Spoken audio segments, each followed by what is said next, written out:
Hi guys, what is up? Ari galing nakuha ta kagina guys sa may ukay-ukay na kuha ta ni sa may bargain. Kaya yung price is 150 pesos. Susubong i-restaurant ta ni sa guys. Ang tawag-tawag kung kaya ta ni restaurant, grabe. Yellow ya mid solo. Pero hindi na niya per day sa worth nga 150. Daw legit pa ni nga Adidas and MD. Check ni Black. Update nyo ko sa pag-restaurant. Let's go!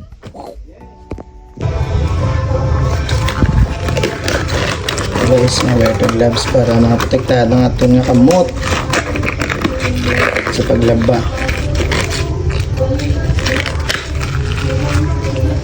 for safety purposes.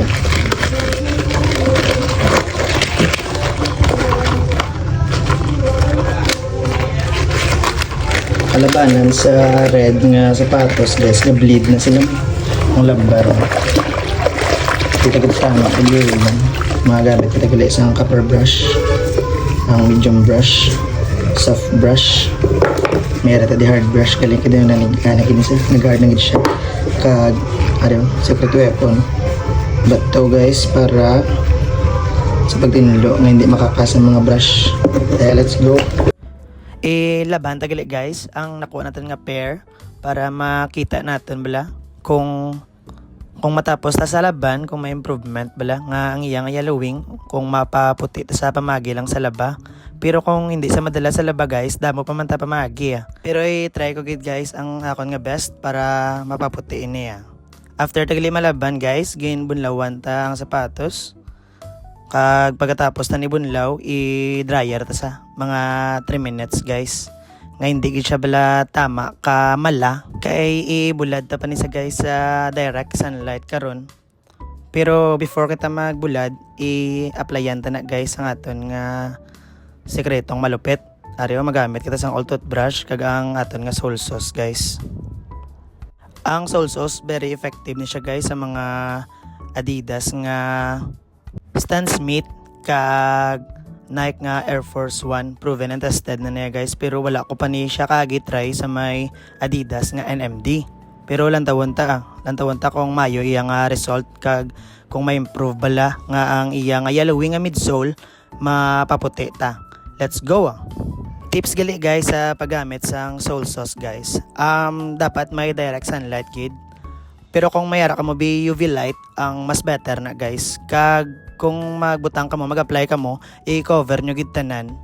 Kag gina-recommend ko gali guys nga kung may dryer ka mo, 2 minutes lang para medyo basa pa ang sapatos kay may possibility na nga magubang sapatos kung tama ka init mo, tama ka bulad bala sa init bala guys aw. Amo na guys nga halungan tagid ang aton nga mga sapatos, especially kung maglaba kita kag ibulad talawig sa init, hindi kina siya recommended guys ha. Mas maayo guys nga after dryer, i-air dry na lang gid guys or pahangin-hanginan na. Pero kung wala kang mga dryer guys, bantayan nyo gid ang inyong sapatos ang bulad sa init Basta hindi lang tama kalawig kay basi magbigay bilang factory glue. Guys after the siya malabhan kag mabutangan sang soul sauce, may gamay man siyang improvement. Pero daw hindi ko masatisfy sa aming outcome. I-trahon pag na siya guys. Putiwan pag nga midsole. Kaya medyo yellowish siya gapon kamay. I-trahon na siya sang Sharpie na white. Let's go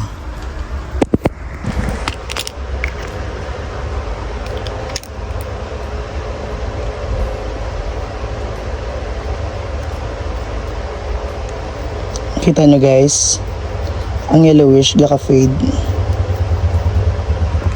puti siya, matamat. Inigali guys nga ginagamit Sharpie siya, ang oil base. Yawang ka niya kakas guys. Mas galawig ni sa kaysa sa inyong relasyon. Sheesh, bars naman. Amo na lang gini ang akon nga last resort guys, kay daw hindi gid sa madala sa soul sauce mong. Kita nyo kagina yellowing pa siya.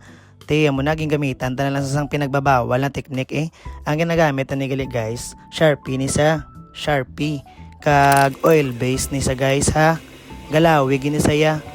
hindi para sa inyo relasyon nga dasig lang. Ay apaw! Pati guys joke lang.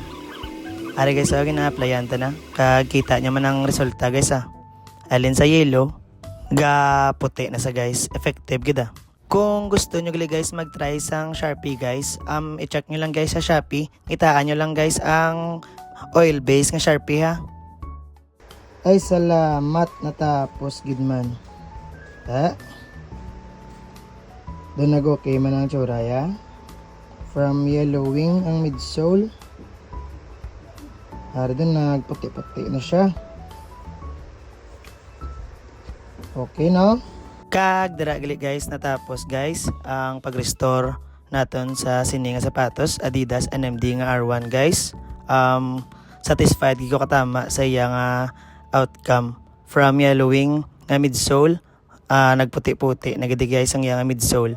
Kag sa tanan nga viewers, sa tanan nga ga-follow sa akon kag nag-subscribe, madamo gid nga salamat sa pagpadayon nga pagsuporta. Love and respect sa inyo tanan. God bless us all and always remember, Jesus loves you.